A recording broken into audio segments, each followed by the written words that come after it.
नमस्कार मित्रांनो, सकाळची वेळ. आज तुम्हाला फक्त कोंबड्याची क्वालिटी दाखवायची आहे. बघू शकतो तुम्ही बघा, कोंबड्यांची क्वालिटी आणि कोंबड्याची क्वालिटी बघा.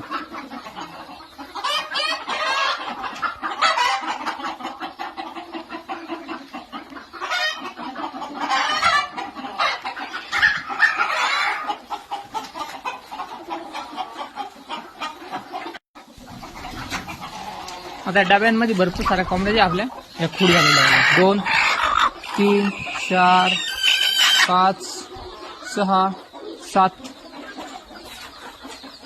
या अंडे द्यायला बसले 8 पुढे 9 त्याच्यापुढे 10 या अंडे द्यायला बसले 11 कोंबड्या पुढे मित्रांनो. गावरान कुकुट पालन करतोय आपण. कसं वाटतं नाही कसं नक्की सांगा, कमेंट करत चला. नवीन असेल तर अकाउंटला फॉलो करून घ्या मित्रांनो. धन्यवाद.